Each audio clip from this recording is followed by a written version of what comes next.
Well, thank you everybody for coming to my new initiative. My name is Laura Rincón, and I'm doing my master's in museum studies. I will begin my second year, and during this quarantine, I just spend my time reading about collections, and I got this idea about to have a collections lit club because like there is many meaningful and powerful literature about collections, and I'm new in the field. I am a librarian, so I'm new in the field and I want to learn more, and I would like to see how I can improve this field. So it is great to have this space to discuss and to get some advice from people who has been in the field, people who is new in the field like me. So yeah, thank you for being here. So I would like to do a check-in. You want to say your name, where are you working, and why did you decide to join this club?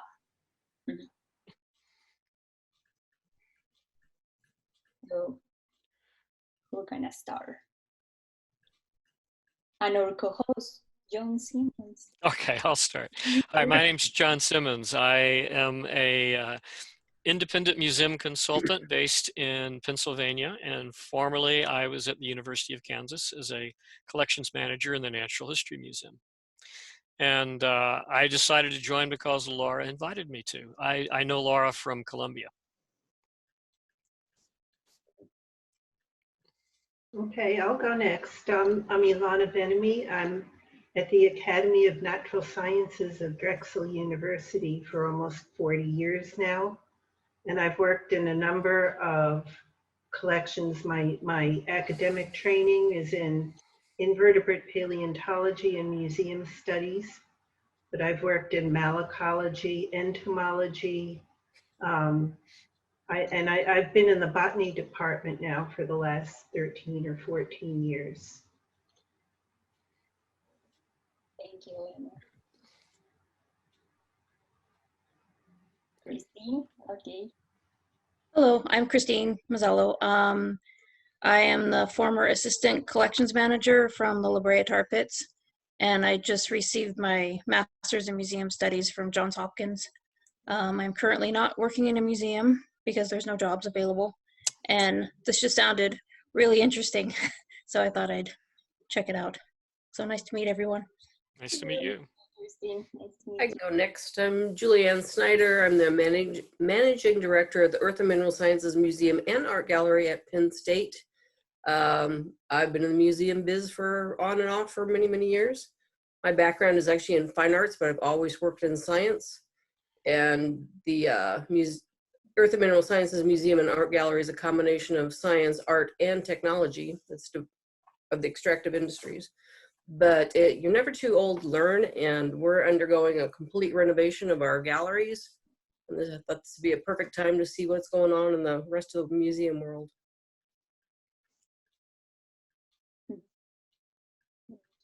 Hi, my name is Nicole, and I'm a master's student at the University of South Florida. I'm interested in this club because I'm working as a collections manager at the university with a 10-year collection of mollusks. And I'm interested in getting a job here, hopefully, one day, without the pandemic. Hi, everyone. I'm Dan Young. I'm used to going last with the alphabet that I have inherited. Christine, don't worry about not having a job and working in a museum. All of us that are working in museums aren't working in the museums these days. Thank you. Thank you. I'm director of the University of Wisconsin Insect Research Collection. And I saw the announcement and thought it might be interesting. And we also have a consortium of museums on campus, and my colleague in zoology teaches a museum studies course, which involves most of the museums on campus. So I figured it might be a good way to feed into her course as well. So we'll see how this goes. How many museums are in your consortium? 5. 5. We have entomology, zoology, botany, geology, and anthropology. We're all disparate university museums, though we don't have a single collection, a single museum like most of you probably have. We don't. No, we have, Penn State's got, on this campus, on University Park campus, we have 20 different museums and galleries, and we're in several different colleges. Some are departmental museums. There's only one standalone museum, it's the art gallery, or the art museum, Palmer Art Museum. But we've Pretty got similar here. As well, just to have some, talk to other museum people, really. Including an entomology museum. Entomology, Frost Entomology Museum. Yep. It's a great museum. They got all new cabinetry recently. Okay. Okay, thank you so much. And for today, I would like to discuss about the manifesto for active history museum collections. I really like this manifesto because it has very powerful points about collections, and like I would like to understand more like the process of a collection when it doesn't support the mission, because in this manifesto it's very interesting how we create this relation with the objects and how we manage this. But what is the like the top? What is the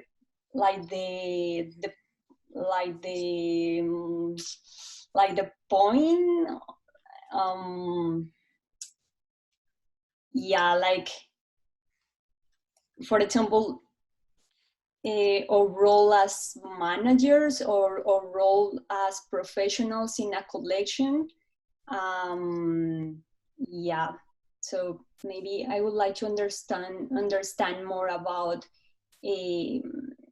like the process of the professionals in working with collections. I guess I could start out by commenting that having spent my entire career working with natural history materials, this manifesto, I think, is appropriate for an objects collection, for a history collection. But I think that in a natural history museum, you have a somewhat different approach to your specimens and their uses. And I didn't find this manifesto completely relevant for a natural history collection. Yeah, it is written for from the point of view of history museums, and I did notice that they use the word artifact rather than object in the manifesto, which shows they are thinking about historical objects, historical artifacts. And yeah, I think there's some things, though, even natural history museums can take away from this. And this is that we've had this tendency, I think, to accumulate very large collections, and that doesn't necessarily mean those objects are being well used. And it may be that in the case of natural history, which of course, if you look at the statistics, natural history collections are the smallest group of collections in the US, and they have most of the objects. And they also have the smallest number of staff. So we're used to taking care of huge numbers of things. When I was at Kansas, I was in the herpetology collection, so just amphibians and reptiles was 300,000 specimens. But even among natural history, we do have things that we keep kind of because they've always been there, things that do not have appropriate data or maybe are dubious, but we also want to be very careful because we keep deep collections. Our repeated collections over time add great value to what we have. And so, yeah, in that sense, I think the manifesto is not as relevant to natural history as it is to other areas.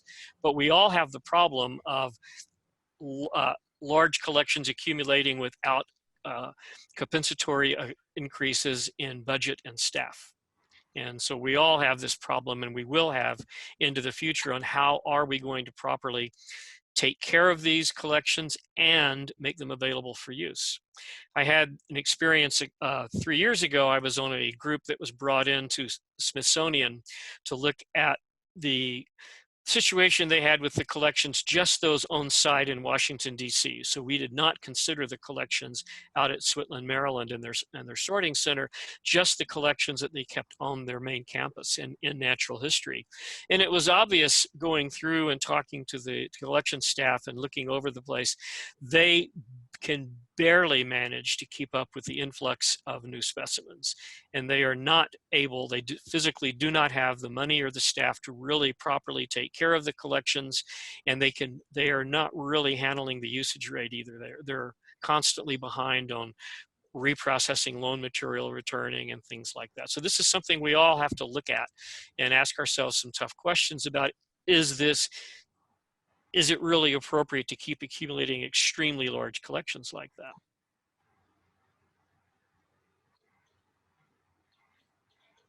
Just grateful I work with insects. Yeah, so you have millions to our hundreds of thousands. Yes, we have about 3 million curated, and heaven knows how many that are in bulk. Before you guys came on, I was sorting one jar from 1 week from one trap, and it probably had about 7,000 specimens in it. And I think I work mostly on beetles. I think I picked out about 20 of those and cleaned up the rest and put them back in the jar, and they're all coated and they'll be bulked with everything else for whatever. Yeah, but things that don't have good data, you have to make a call on historical significance, like you were saying, John. But because we are a teaching institution like Penn State and some of the others of you, a lot of those get routed down to our teaching collection because there's constant need for new material there with students going through things. I guess probably, a brontosaurus bone could hold up to students looking at it better than a small fly, which has a shelf life of about 2 hours. I don't know. We had our brontosaurus bone. We actually have one, and I was trying to explain to one of my fellow staff members. He was at the university at the time. How this is, it is not just rock. It's a fragile object. He said, well, it's just rock. And he grabbed the cancellous end of it and chunked it off, and it fell into thousands of pieces. And he just kind of disappeared. It's like, no. But I think it was Tim Robinson. But I think on the manifesto, the thing that jumps out at me is it has to advance the mission of the whatever you're collecting, what your collection is, how are you using it, has to advance the mission of your museum. And I know for us, because we have a very limited staff and limited space and very limited budget, we have to be really careful because people have kept rock collections they want to give to us. It's like, we can't take that. For one, we don't need them. For two, they're not well provenienced. And for three, even if we took them, we couldn't in good conscience keep them in the way they should be. So, and they may not advance the mission of our collection, which is, of course, education and looking at the history of our college in particular. But so I think it comes down to, what is your mission? Is it a good mission statement? And are the collections helping you can keep that mission alive? For example, in this manifesto, the authors talk about this sessioning. So I would like to know why with collections it's very hard to do this sessioning. Well, deaccessioning is something that's always gone on in museums. Not always as a form, in the history of museums, not always as a formal practice like we do now. But this is one thing, and it depends on what you're doing with deaccessioning. If you're taking objects that have a high market value and deaccessioning them solely so you can gain the profits back, that's one issue. On the other hand, if your deaccessioning means you are sending objects to another institution where they can be better used, that's quite different. Or if you're trading them or whatever. But deaccessioning tends to be controversial, not so much in what you're deaccessioning, but how you use the funds that you gain. And legally, a museum in most places can take collections that it's in charge of and deaccession them and sell them without a problem. The problem is an ethical one, because the American Alliance of Museums and other professional institutions have certain restrictions, and usually that involves how you use those funds. They can only be used to acquire more objects for the collections or to take direct care of the collections. And that's really where the problems come in. You run into this far more in art museums and history museums, where an extremely marketable object is deaccessioned, such as a painting or an object that has great monetary value. And that's really when it gets controversial. But deaccessioning itself, I think, is an old established practice, and most museums probably do a very good job with it. But if you have a malacological collection is a good example, because we're short malacologists. If you have a collection of shells in your collection and you do not have a curator who works on them, should that museum keep those, or should they try to find a better home for those, someone where a curator is working who could use those in research, so that they could be made more easily available to the scientific community and used in public outreach? So I think there are some questions like that we can ask. For example, the second point in the manifesto about initiate the smarter sharing, for me is very interesting. Like, would be great to see the interlibrarian loans within museums in your region. So, yeah, to some degree that happens, but of course that costs money, because people have to prepare the objects for shipment and process them. But in natural history museums are particularly far more inclined to loan objects, because they can loan objects for far less money. Than it's far less expensive to ship natural history specimens than art. So that happens a lot more, I think, in natural history than other fields, but you do see some of that. But I think museums do, in general, have a tendency to keep everything that's ever been in the collection without a lot of thought as to how this is going to impact the mission later on. And we do wind up with large numbers of things in collections that are never looked at, or rarely looked at. And the hard part is determining, is it really something that should be sent to another institution, or something that should be gotten rid of? Or is it something that will be useful in the future? Yeah. Yeah. I was going to say, I used to get the question when I did museum tours, what's the most valuable specimen in your collection? And the way I usually answered that is, well, it's the one we just got that no one's looked at yet, because that specimen might be really important to, developing new theories in science, whatever. But, the older collections, just because they're old does not mean they do not have value. But it's a case of, are people really going to look at them? You were going to say, Alana?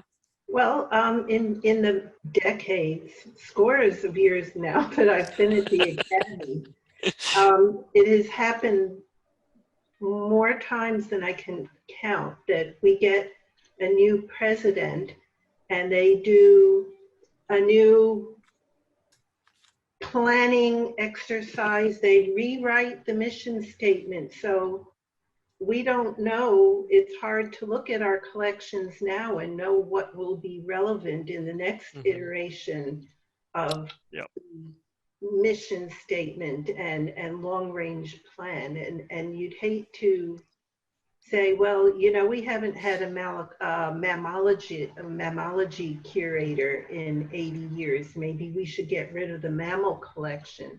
And then somehow the next person to come down the pipe would say, oh, our focus is moving forward is going to be on terrestrial ecosystems, and all the mammals are gone. It's not only that, but also I'm afraid that a lot of us, because we are strapped for personnel and resources, have to follow funding trails. Our two most recent NSF grants, one is on terrestrial parasites and another one is on moths. And I work on beetles and my curator works on bees and wasps. So here we are on grants that neither of us are specialists on, but that's where we could get the money to get some things done. And of course, the other thing is most of that money actually these days goes to digitizing which actually goes to paying undergrad digitizers and doesn't even train graduate students. So yeah, what do? You kind of have to suck it up and follow the money, I guess. Yeah, but that, of course, is an instance of, even though that's not your specialty, you are using those collections. And, Yeah, absolutely. Yeah, and you're making them more useful broadly to a broader available. audience. Absolutely. Yep. Yeah. Even if they are moths. Well, things like in Elena's museum, I know they have mastodon material from Jefferson.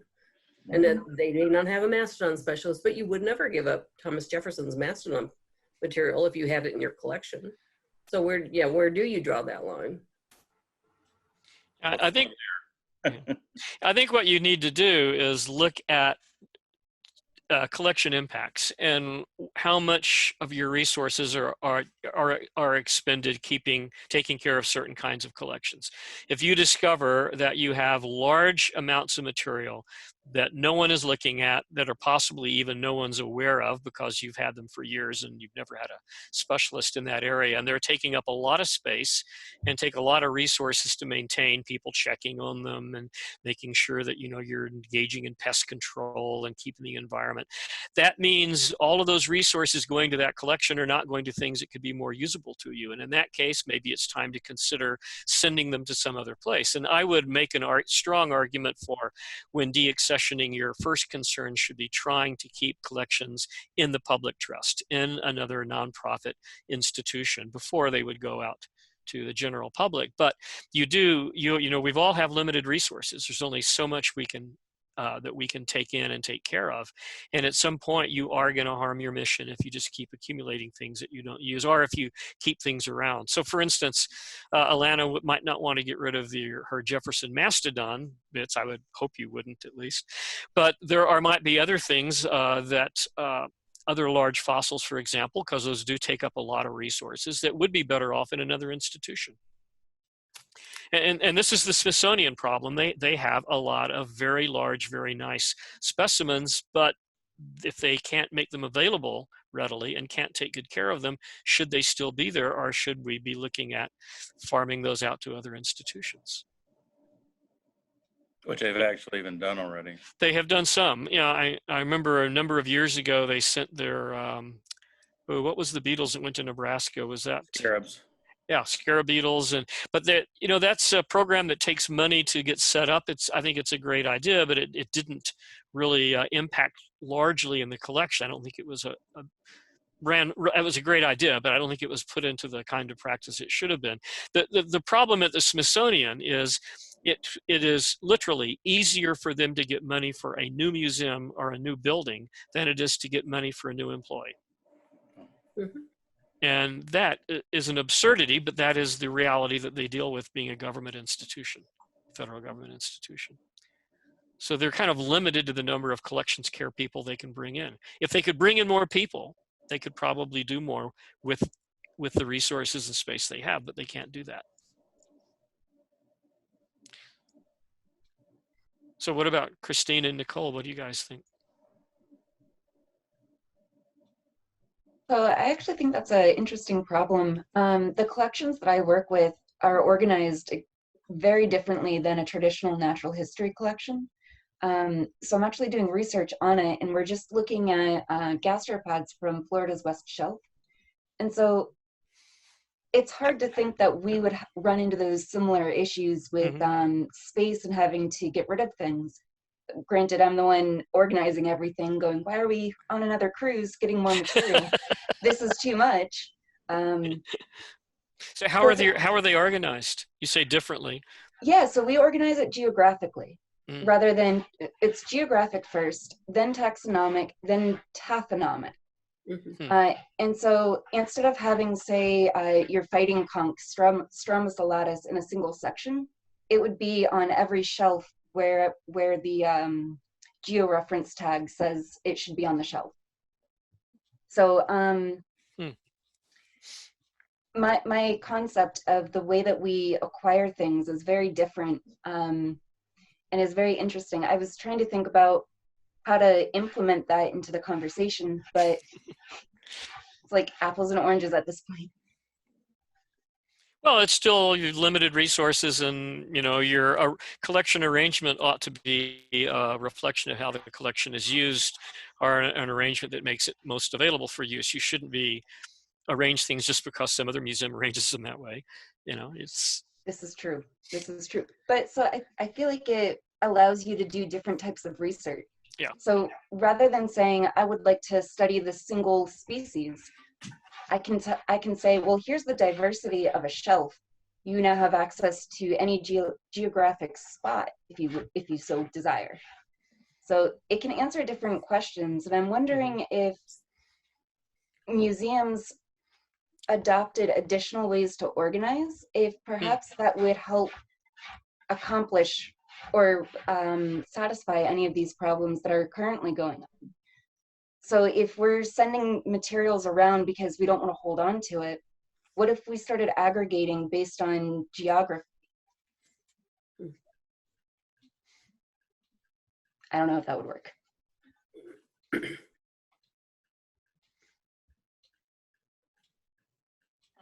That's a really interesting idea. There are lots of ways to arrange collections, and not all collections have been arranged the same way. And yeah, we do get fixated on arranging things based on our system of scientific nomenclature. I am frequently told by curators when I look at their collections, oh, we have things arranged phylogenetically, in which case I always ask to see the branching sequence of shelving. Because of course it's not, it's linear. So they're really just doing an Aristotle number on you and calling it phylogenetic. What they mean is they put things in some order that makes sense to them, phylogenetic. Right. Organized chaos. Yeah, but that's true. There maybe in some cases there are better ways to arrange things and make better use of space, because I have seen instances where space was very poorly used. I used to be on the board of a local history museum, and for some reason 20 years ago the director decided the proper way to arrange things on the shelf was by using the Chenal system, which is now the nomenclature 4.0, that system for arranging things, which is an arrangement for artifacts, for human-made objects based on original intended use, which meant he had great big things next to really small things, and it was the worst use of space I have ever seen. And the museum was complaining that they were out of storage space. Well, of course they were, because they used the space about as badly as you could by insisting on this arrangement following this conceptual idea of the objects, rather than let's put all the wooden stuff together because it needs a certain relative humidity, and all the metal stuff together, or put things together by size. They insisted on going through this taxonomic arrangement. So, for example, the last semester I began my project in the theology collection, and we are working in change the organization from taxonomical classification to jar size. Yeah. So I'm really excited about it because the collection will be more accessible, not just for professionals, also to people as me that I don't have any idea about fishes. Yeah. And yeah, they have tons of problems trying to looking for a species. They can spend like 1-2 hours looking for one species. So yeah, so I'm really excited about. Yeah, they're getting some pushback in the field over that, because the traditional arrangement is different. But that is a very effective way to arrange things, and it means you don't have to move things all the time. You know, we should be using our database as a locator rather than going in and just reading labels. Christine, you said you used to be at La Brea? Yeah, I was at, I still considered a special projects volunteer. So you're but home, I was gonna say, that's the home of hundreds of direwolf skulls. Oh yeah. Oh, do you need them all? Yes, of course. They're all different. Yeah, the way that everything is organized at the tar pits is a little bit different too, because it's all site specific. Everything is excavated on site. And there's microfossils versus these massive bones. I did a poster for the Spinach Conference on one of the new projects that they've pulled me in on. And it's just for the microfossils and trying to figure out how to better curate everything, make everything more accessible. So rather than, okay, I need to see one rodent femur, here's a whole drawer of rodent femora, and the researcher can just kind of go through everything. But prior to quarantine, they were trying to figure out a better way to store everything. So we're hoping that this microfossil project will bring some insight on how to better store everything and what to get to store everything. Nothing gets sold, everything is on site still everywhere, or it gets loaned out to other institutions, but mostly everything is there. So yeah, so it organized chaos everywhere.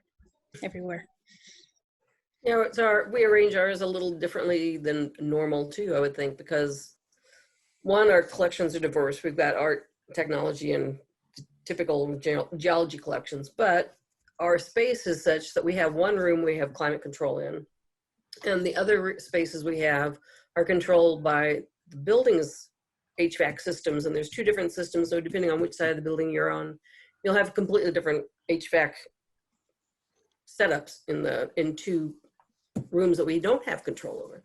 So the only one we have control over, we've made the decision to make it where everything that has the most climate control needs go. But even within that, we have to come up with a general system that is pretty good for everything, not great for anything. So in that room, we've got our fine arts, lots of paintings, lots of works on paper. There's also a large number of the fossils. In fact, I think all the fossils are in there. A large number of the rocks and minerals that have climate control issues like pyrites and halites and a number of other things. So they're in a controlled environment. In the next room over are things like quartz. Who cares? I mean, quartz don't really care what the temperature and humidity is. But it's not a Dana system for the rocks and minerals. It's not, all things are mixed together because that makes sense for our collection space. And the technology, most of the technology is metal-based objects, but there are things with rubbering plastics and some glass. And so those are we haven't quite decided exactly what to do with these. This whole collection has been boxed up for 15 years. And we're slowly unboxing things, and the technology bits are the last pieces to be unboxed. But, we have to make choices based on reality. And our reality is we've got one place we can control the climate in.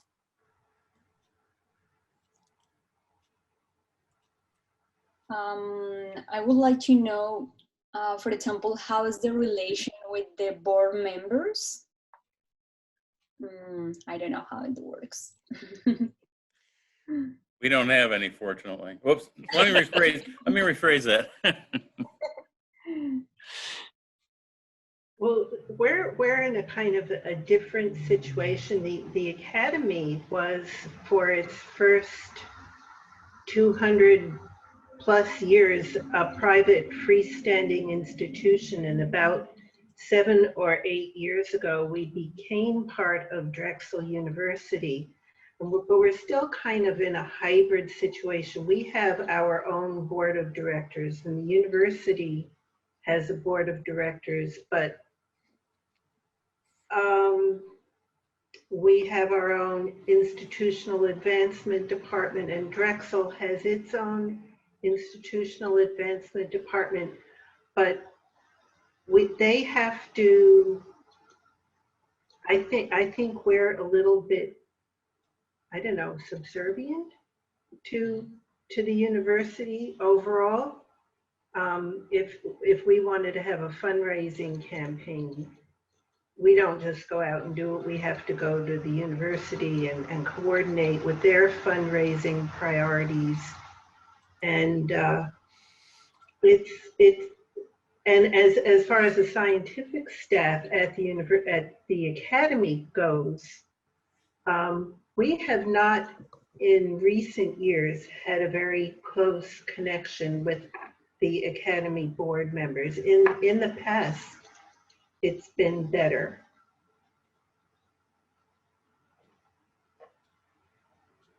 Yeah, the comparison of a freestanding museum like the Metropolitan or formerly the Academy with a university museum is kind of hard to make, because universities do have boards, but they are up in the stratosphere, and half the time, well, Julianne likes to joke that the Board of Trustees of Penn State doesn't even know her museum exists, which is good. I'm not joking. But it's good. But in a freestanding museum, you are much closer to the board. And I noticed one of their points in here in their path toward change was point number 1 was to make the collections everyone's issues and discuss the collections at the board level, take your board into storage and help them understand that, which I think is in general a good thing, but you also have to be prepared to do a lot of education because your board are not museum professionals. And the whole point in having the board is that they're representatives of your community, and frequently there are people involved in business who could potentially help you raise money. So you need to be prepared to explain to them what you do and why you do it. But I think having the board understand your needs and how you use resources, but you have to be prepared to justify why you have those things in your collections as well. But yeah, the board issue is quite different if you're a museum that is directly under a board, or if you're a museum that's part of a larger institution such as a university. Yeah, so we don't have a board of directors. The university has a board of trustees, and no, I don't want to be anywhere near them.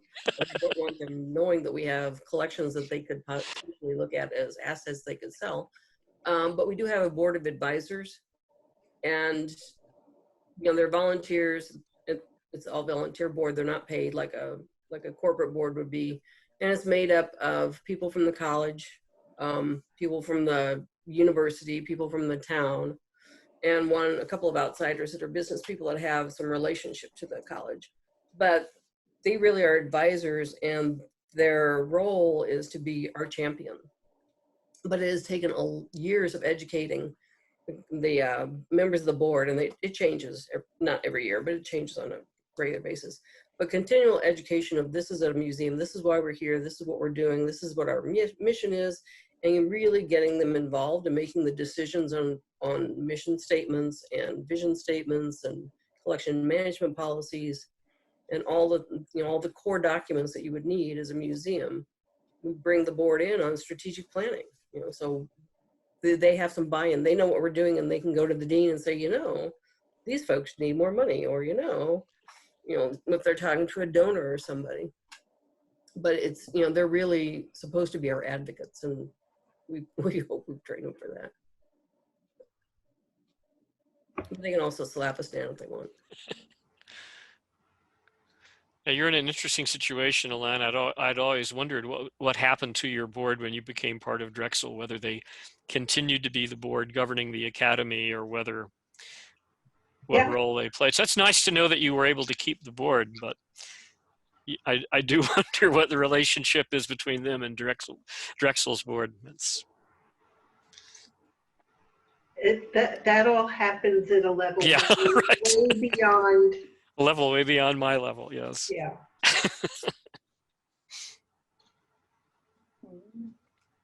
So Brea Tar Pits run, is that a county? Yeah, we're part of the 3 museums: Natural History Museum of LA County, the Heart Museum up in Newhall. Sorry, I'm losing my voice. And then the Tar Pits. So everything goes through LA County, but it goes Natural History Museum first. If there's any funding or anything, it goes to them first, and then maybe us.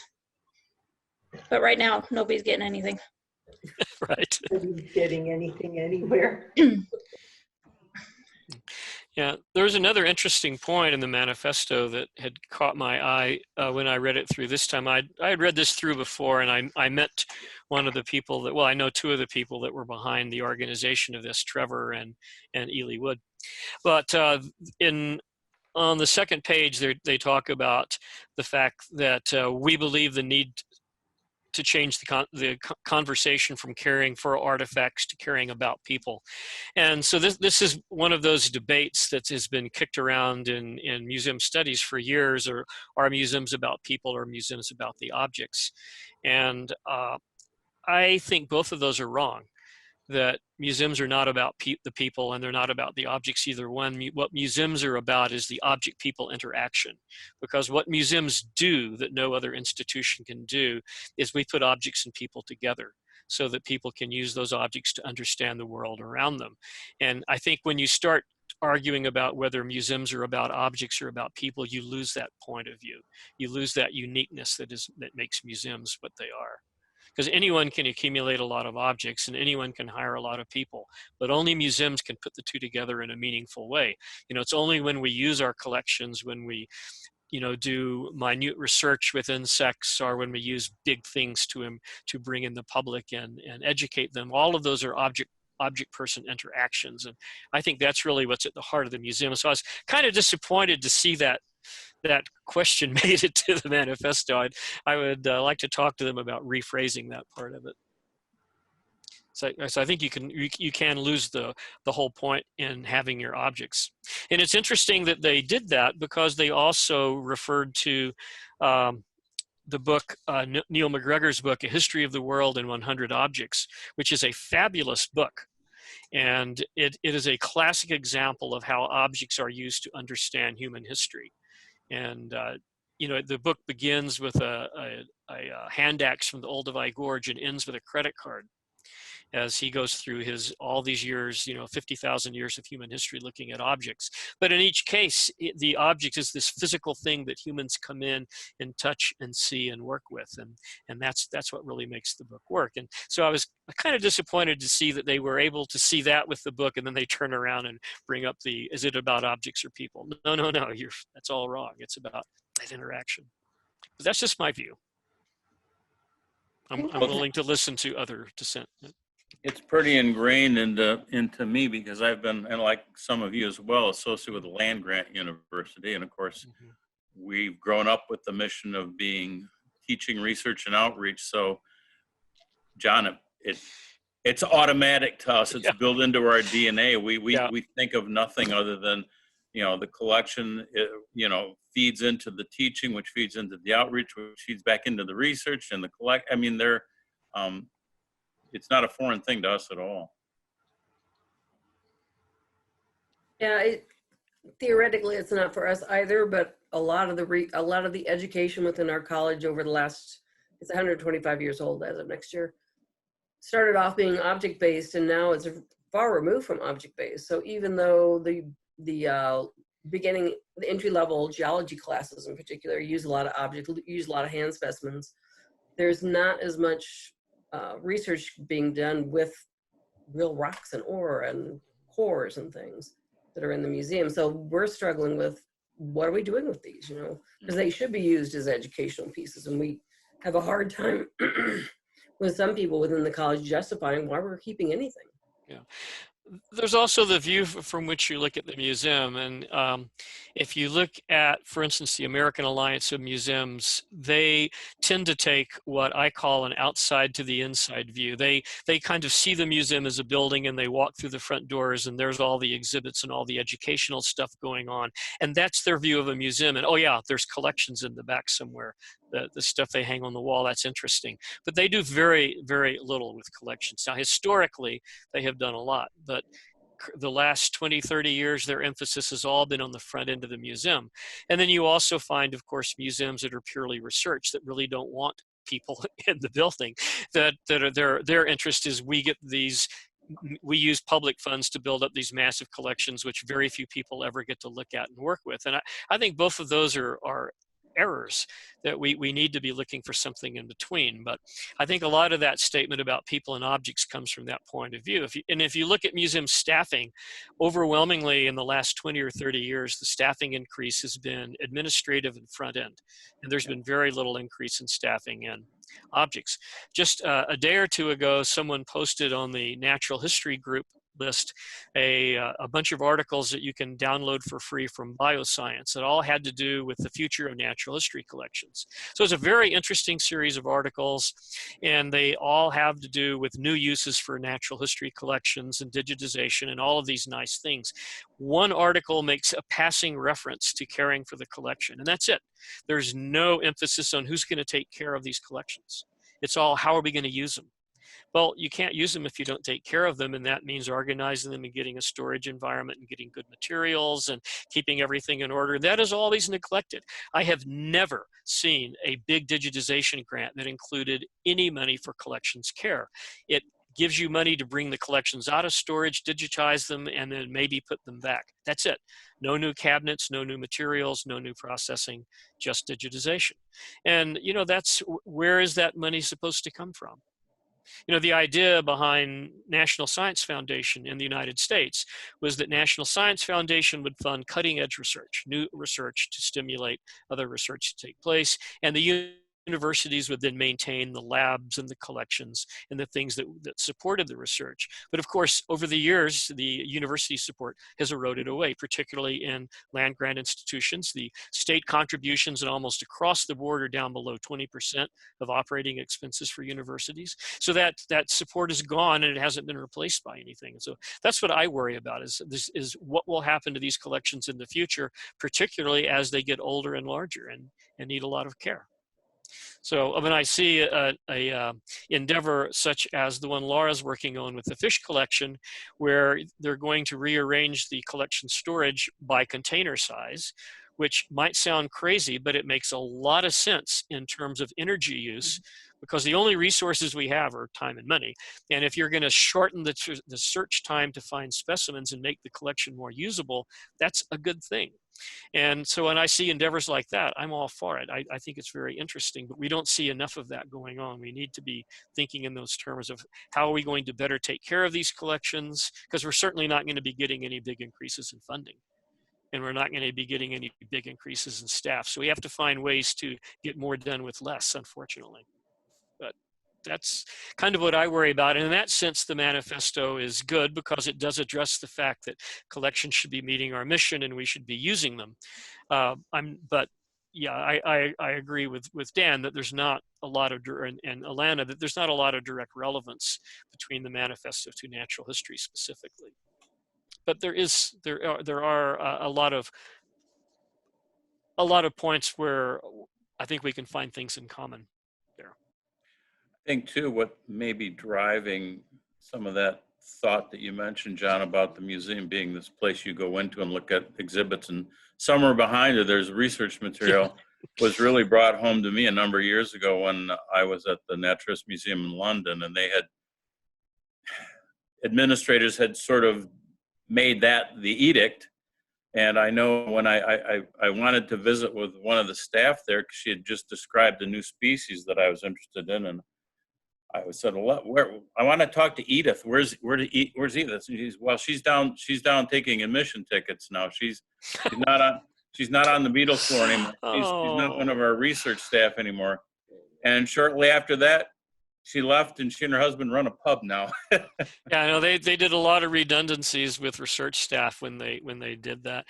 Yeah, that's an interesting point you make. We Julianne and I took a class to London in 2017, looking at museum history, and we looked at two museums right next to each other. One was natural history, and the other was the V&A, the Victoria and Albert.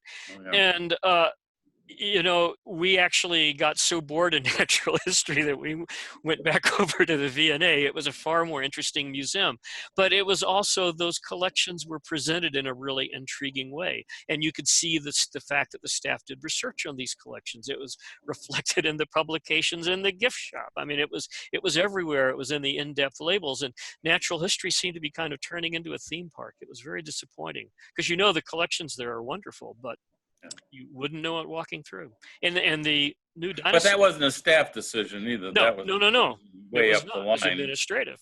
Yeah. And their new dinosaur hall is all animatronic dinosaurs. It's big plastic moving machines. It isn't specimens. And I was like, this is not good. But I think museums do have to work hard to bring their research out before the public. It's a thing that sounds great, but it's real hard to do.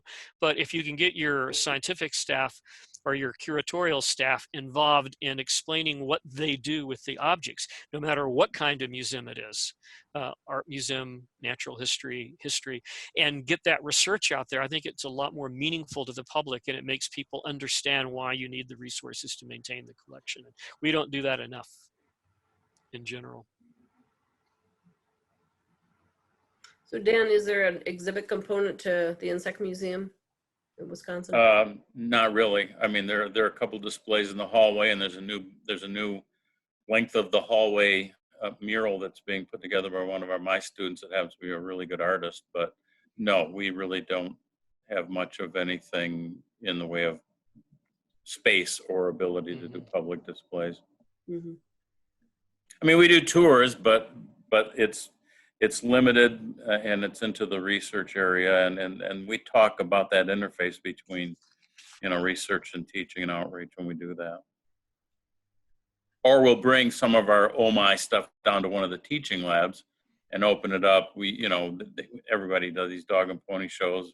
Well, we used to when we had summer normal, when we'd have students all over campus, and we'd have people come in and bring things down and do things that way. But when those things were gone, of course, they weren't in the research area.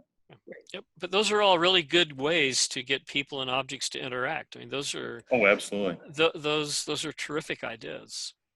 Well, that's been one of the benefits of becoming part of Drexel University, is that Drexel in particular is known for its co-op program, where Drexel students take 5 years to complete a degree, and they are on a quarter system, and they do 2 quarters of classes on campus and then 2 quarters of a co-op internship. Oh. And it's often, not always paid, but often a paid internship and it started with Drexel having been an engineering focused university, but now, I mean, Drexel has expanded in all kinds of directions, including natural history. They created a new department on campus, which our curators now are faculty in, called BEES, the Biodiversity, Earth and Environmental Sciences. But we get Drexel co-ops, and that's great. They have been terrific, and even now with the COVID shutdown, they've continued to do work online, and have been very productive. So we've been getting a lot of help from the interaction with students from the university. Yeah, that's great. That's really nice. I wish we had that at Penn State.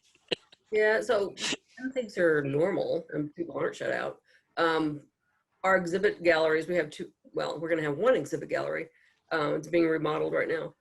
It's on campus, but all of the collections are 5 miles off campus, and it's not on a bus route, nothing. So it's very difficult to get students to come out and work with the collections. And there's a limited number of things they could do with the exhibits. So, you know, we've struggled quite a bit for getting students involved, which is unfortunate.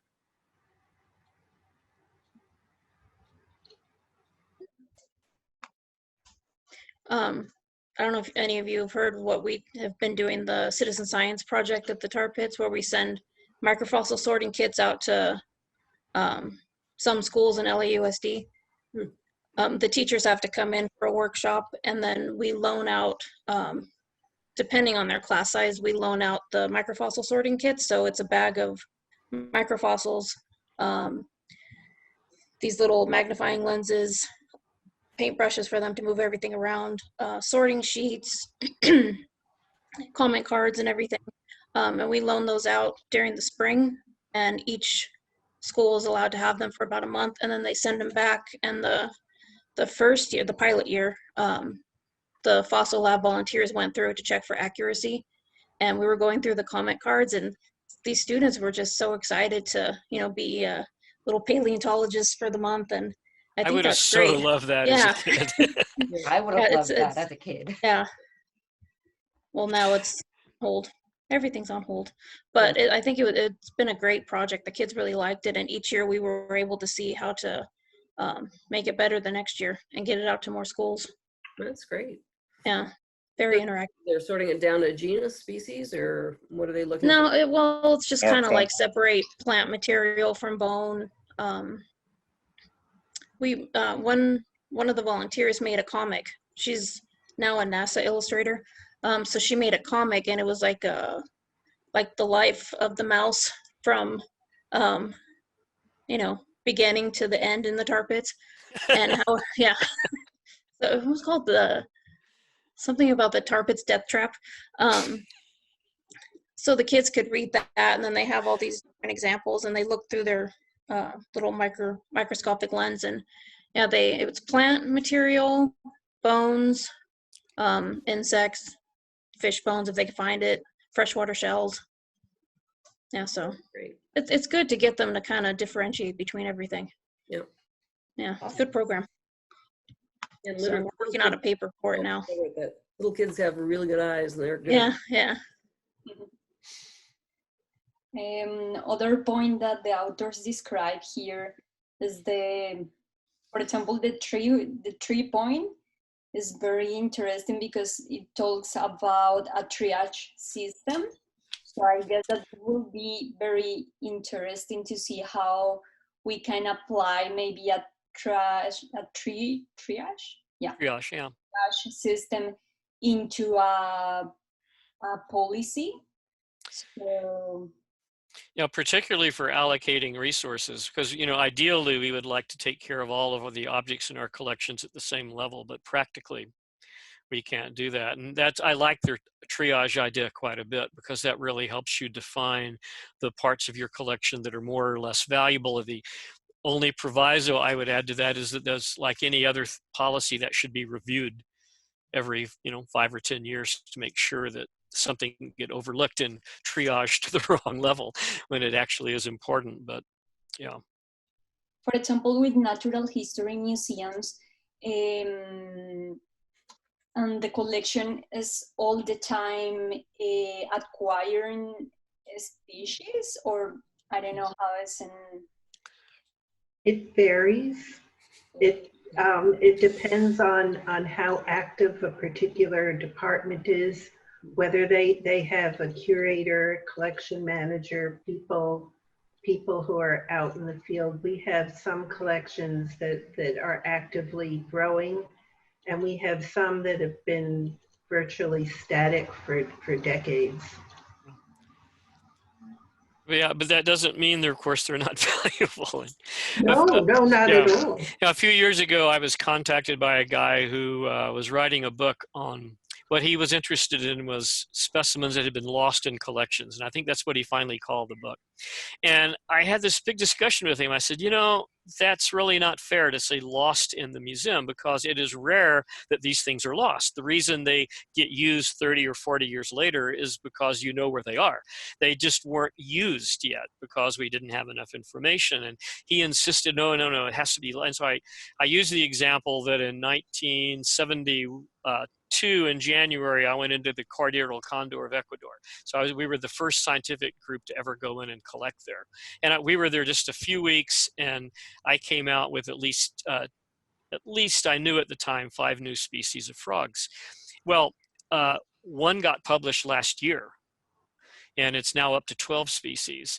And it's not that no one cared, and it's not that the specimens were lost in collections since 1971. It's that it took that long for more material to accumulate so that people could make reasonable decisions about what was a species and what wasn't.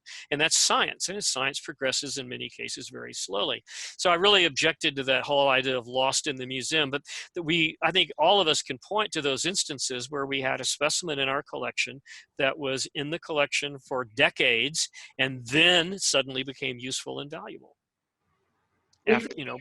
We've had things that were lost in the museum for probably over a century, and finally it was a question of recognizing them. We had a series of specimens that were illustrated by Edward Charlesworth in 1804 that were Trigonia bivalves from the Jurassic that had preserved soft parts.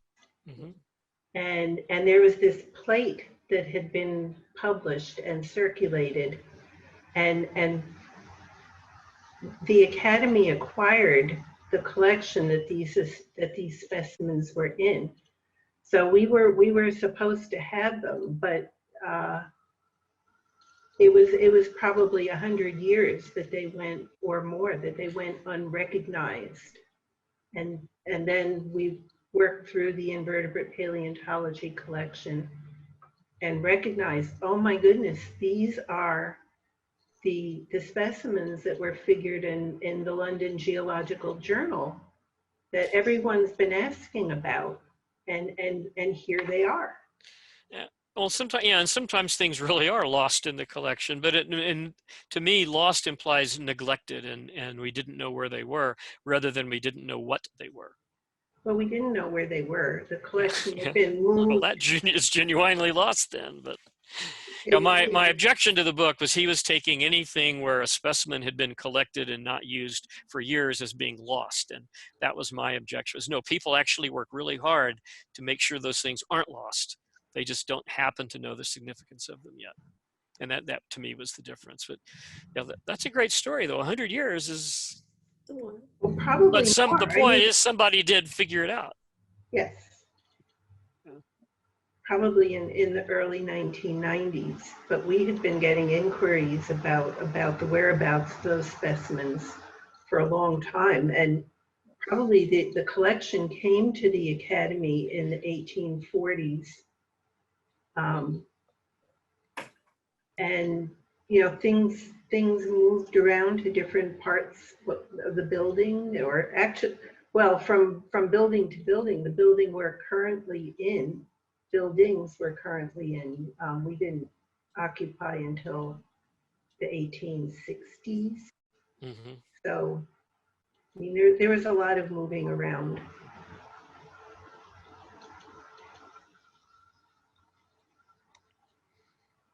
So we're kind of looking at a triage system now because we have limited space, we have lots of collections. Some of them have no provenience, but no obvious provenience. So we're triaging kind of is just now starting kind of mentally, and it'll work into a physical triage. But you know, if we have a specimen that has absolutely no provenience, it's just a rock or it's just whatever, do we keep that or not? Do we go to the effort and the time to try to track down where that came from? Or do we put it aside and become somebody's gravel in their driveway? I don't know. But it is a problem because you can, you know, you do have to prioritize your collections to a degree, but where do you start? But this comes back to deaccessioning too. You can't get rid of anything until you know what you've got. And part of that is looking at everything you've got and all the information with it. And if it's cool stuff, but it's got no scientific value or no scientific information with it, where do you put it within your triage? Is it going out the door, or is it going to be used for exhibit only, or is it, you know, is it valuable enough to sell and help your exhibits out? If you can do that, our collection management policy does not allow us to sell anything. We cannot take money for it. So it's what do we do with 4,000 agates? Yeah, I was going to say agates and quartz come to mind. Okay, I guess that is time to start to draw it up. I have two last questions.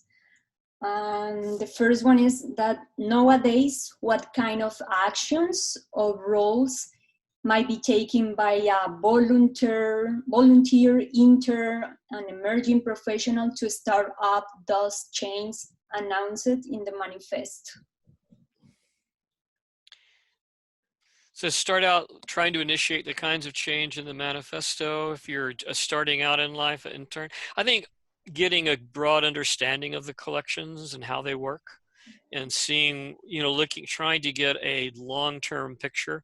I know the way I see collections now, because I've been in the business now, well, this is my 51st year working in a museum, if you count my freshman year in college.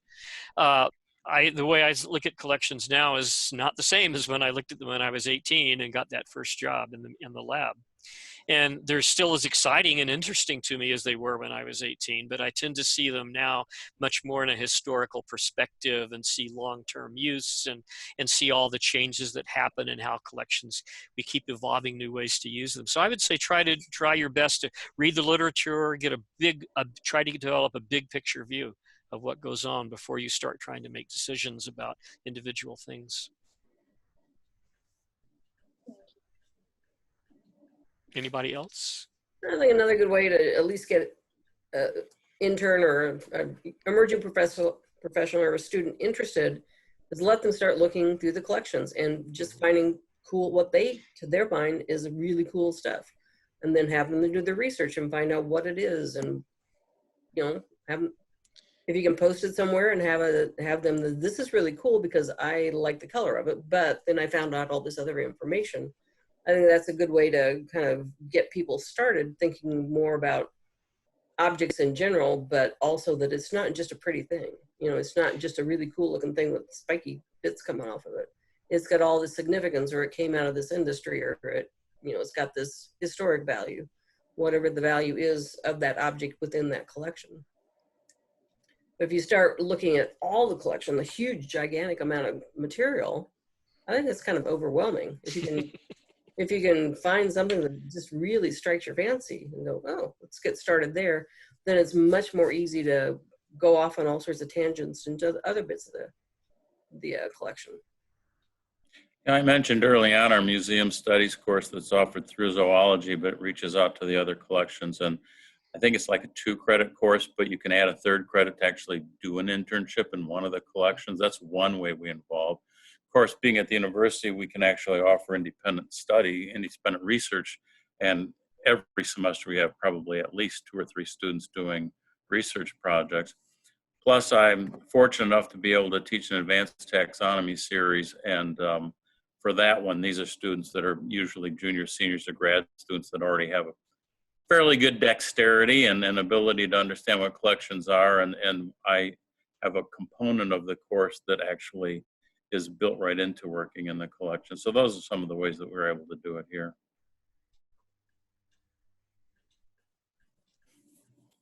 So just to piggyback off of everyone else who's already spoken, research to me is the best way to get involved with it. And I say that only because that's how I got involved. My like connotation of museums has changed since working in a museum, like drastically. And I bring in undergrads every semester, and I have to turn many of them away, unfortunately. But we get so many of them just because we go out and say, hey, we're doing research, and it's marine based, and we go out on a cruise. So everyone just kind of floods in at that. But then we might give them a task. We might say, okay, well, here's a shell, or here's a species. How about you find it in the collections? We'll give you a map. We'll give you the database that allows you to locate it. Do it right. Don't mess up the collections. And that tends to generate a whole lot of interest, because when you get hands-on experience, your curiosity just goes through the roof. So research is definitely a good part of it, and outreach with that research as well. Outreach on campus, if you're interested in that, you need to talk with Carrie Harris about the natural history collections clubs that she's been organizing or promoting to form on campuses around the country. And she's a real go-getter and an active member of the Spinach Emerging Professionals group. And they've been doing incredible things. That sounds like a cool program. I have one question for Laura. Yeah. Is that a margarita you've been drinking? Because I am suddenly really thirsty. A little salt on the rim, I'm thinking. Yeah, I saw that glass. It's a homemade lemonade. Yeah. Did you spill a little tequila in it? Yeah. Works for me. Do you have the link? If you can share in the chat about the program that you say. I don't have it handy, but if you go on the Spinach website, spnhc.org, I'm sure you can find information either through the Emerging Professionals group. The name of the woman who's been spearheading it is Carrie Harris, K-A-R-I. That I can put in that.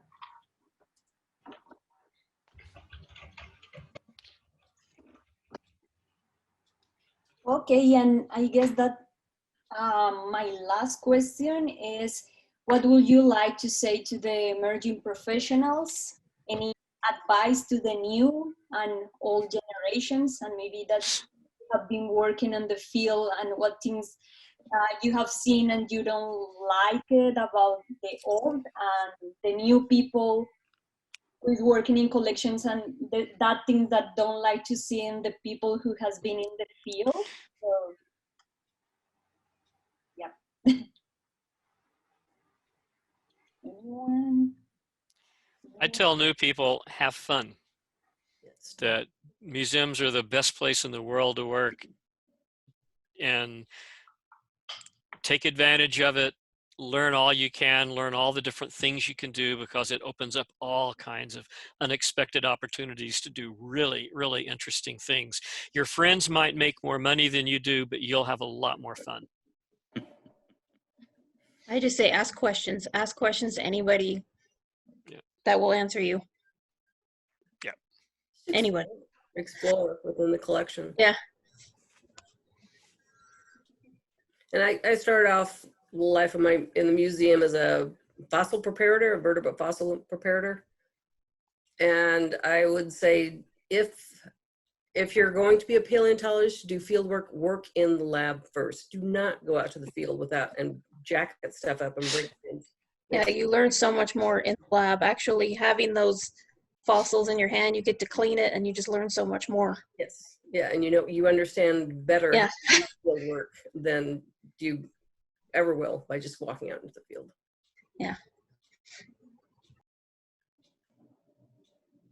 For example, I got interested in this master because in my undergrad internship, my undergrad internship was in a museum of architecture in Colombia.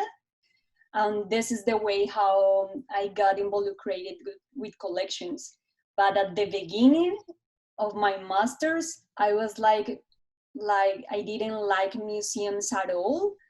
So I was like, I'm on the wrong master's because I told to my teachers, like, I don't like museums and I'm doing my master's in museum. Isn't like paradoxically, like kind of ironic that I'm doing this, but I don't like it. So she's not, you are completely fine because you can be a game changer in the field and it's good. For example, I like collections because I used to work with just two people, the director, the secretary, a professional in graphic design, and me. It was like, okay, so it was super overwhelming, but at the same time, I wanted to learn more about this. And yeah, so I'm on here. So yeah, and yeah, I appreciate that you are here. Thank you so much for support me with this new initiative. And I would like to hear some suggestions or advice to continue building up this space for us. So I might send a pool for maybe for arrange a better schedule, or the idea is to do this maybe monthly. And in the chat, I shared the link of my club that because I was with a blog, but I decided to join the We Are Museums community. So, and will be better because we will have a specific circle for us.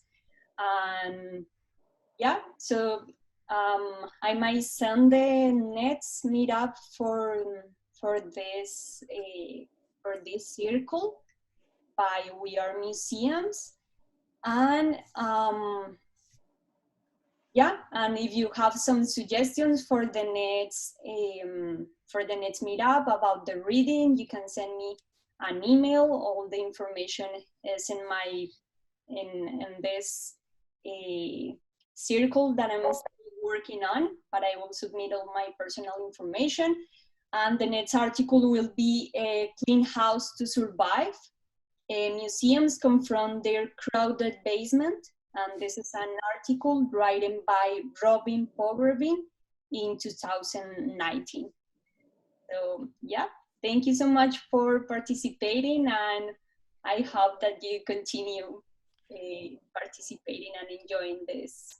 Thank you, Laura. Thank you, Laura. Thank you, and Thank you. good seeing all of you. Yeah. Rainey, Nice to meet everybody. Yeah. Margarita time. Yeah. see you next time. Yeah. Put some tequila in that. Thank you so much. All right. Bye. Bye. Bye, everybody.